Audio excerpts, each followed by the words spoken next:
This is Revathi. Welcome back to అందమైన కథల పొదిరిల్లు. 4 స్తంభాలాట ఎపిసోడ్ నెంబర్ 39. కార్తిక్ పల్లవికి గ్రాండ్ వెల్కమ్ చెప్పిన స్టాఫ్ మెంబర్స్.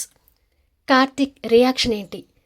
కథలకు వెళ్ళబోయే ముందు దయచేసి వీడియోకి ఒక లైక్ ఇవ్వండి, అలాగే హైప్ ఇచ్చి వీడియోని సపోర్ట్ చేయండి.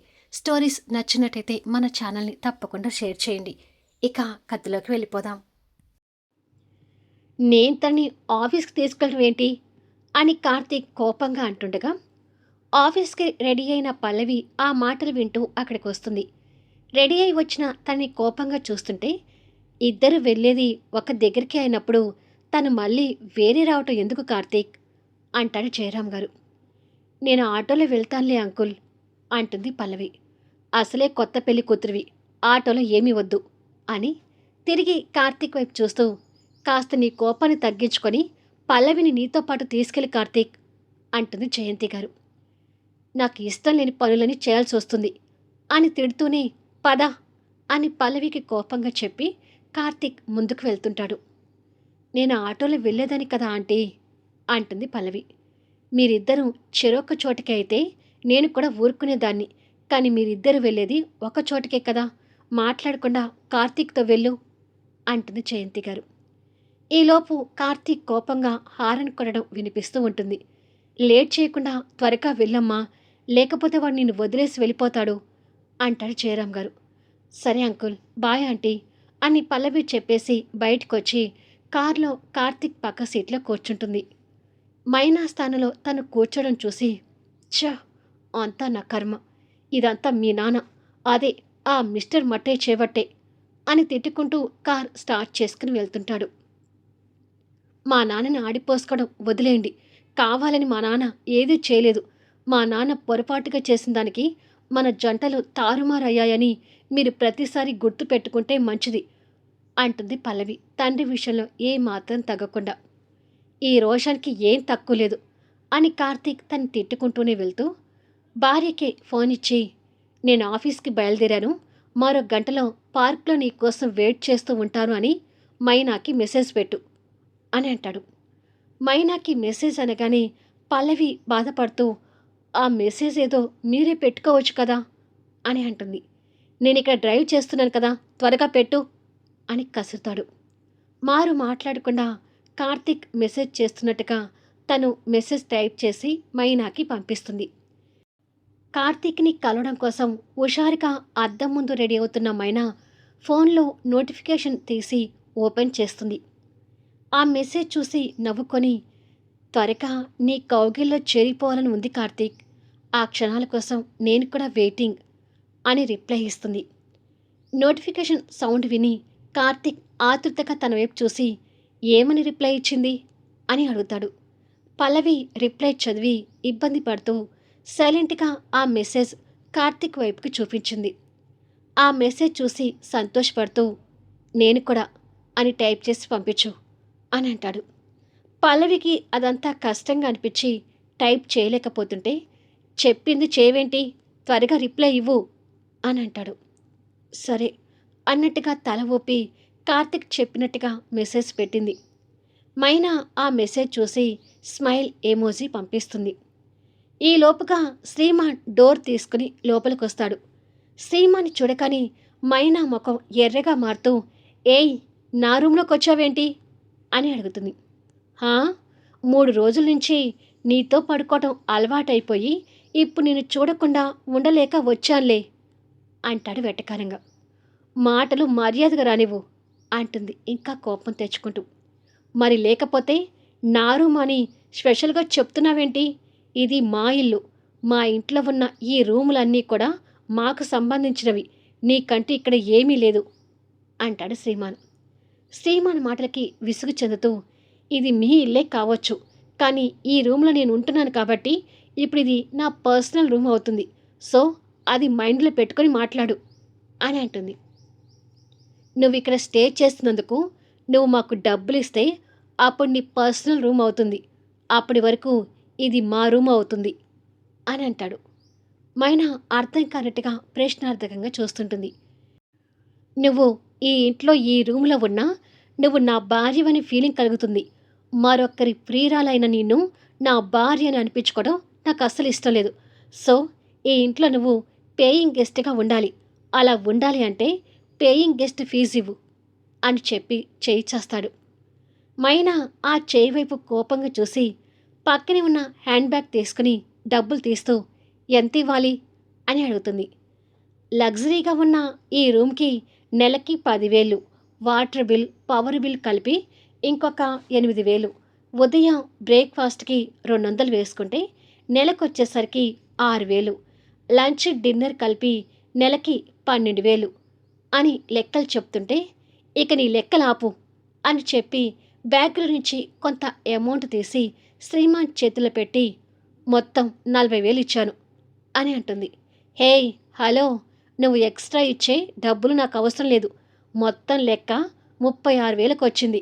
తీసుకో నువ్వు ఇచ్చిన ఎక్స్ట్రా 4,000 అంటూ అందులో నుంచి 4,000 తీసి తన చేతుల్లో పెట్టి ఇక నుండి నువ్వు నా పెళ్ళానివి కాదు, ఈ ఇంటి పేయింగ్ గెస్ట్వి, అది గుర్తుపెట్టుకో అని చెప్పి వెళ్ళబోతుంటే హలో ఒక్క నిమిషం అంటుంది మైనా.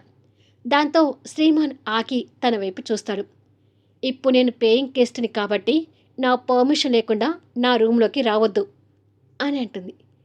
ఈ ఫ్రెష్ గాడు కార్తీక్ ప్రియాల దగ్గరికి చస్తే రాడు అని కోపంగా చెప్పి వెళ్ళిపోతాడు. పొగర్తో బలిసి కొట్టుకుంటున్నాడు అని మైనా తిట్టుకుంటూ తీసుకున్న 4,000 బ్యాగ్లో పెట్టుకుంటుంది. శ్రీమాన్ చేతిలో ఉన్న డబ్బుల్ని ఊపుకుంటూ లివింగ్ రూమ్లోకి వచ్చి చూసుకోకుండా ఎదురుగా వస్తున్న తండ్రిని ఢీకొంటాడు. ఇద్దరు తలలు పగలగొట్టుకొని అబ్బా అని అనుకుంటారు. ఏం డాడ్ నన్ను అలా ఢీ కొట్టావు అని అడిగారు శ్రీమాన్ నుదురు రుద్దుకుంటూ. చూసుకోలేదులే కానీ మైనా రూమ్లో నుంచి డబ్బులతో వచ్చావేంటి అని అడిగారు జగదీశ్వరరావు గారు కొడుకు చేతిలో ఉన్న డబ్బుల్ని చూస్తూ. అప్పుడే ఈశ్వరి చిన్న కొడుకు హర్ష వాళ్ళ మాటలు వింటూ అక్కడికి వస్తారు.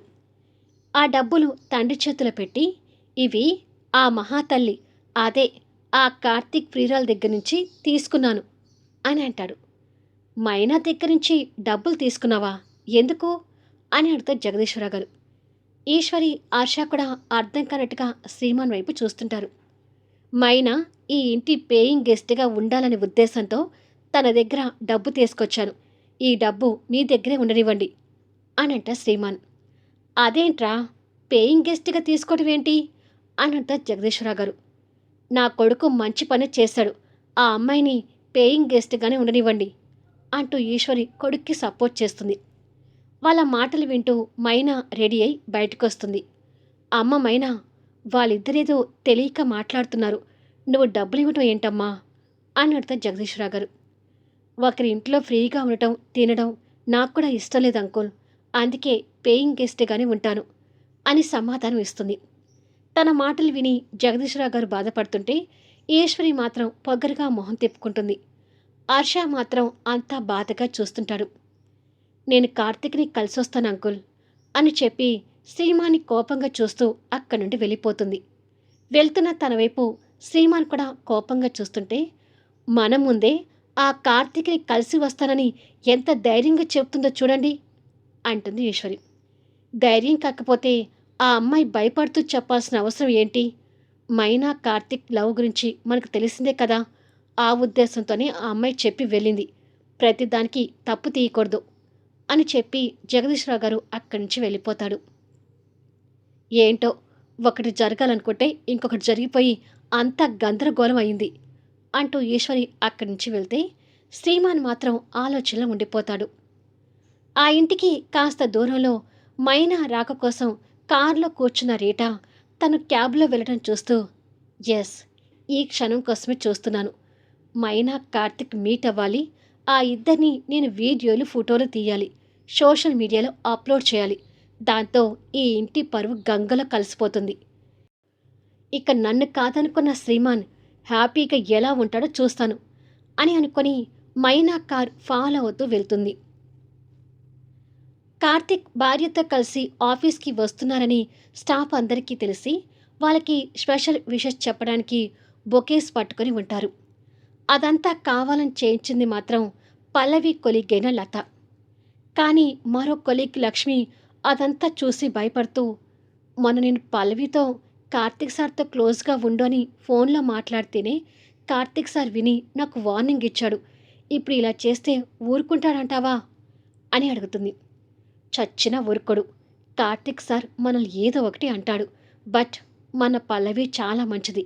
ఎలాగైనా కార్తీక్ సార్ ఆ మైనాని మర్చిపోయి పల్లవితో కలవాలని మన కోరిక కదా. అందుకే ఏదో మన వైపు నుంచి చిన్న ప్రయత్నం అంటుంది లత. ఈ చిన్న ప్రయత్నానికి కార్తీక్ సార్ పల్లవితో ఎలా కలుస్తాడనుకుంటున్నావు అని అడుగుతుంది లక్ష్మి టెన్షన్ పడుతూ.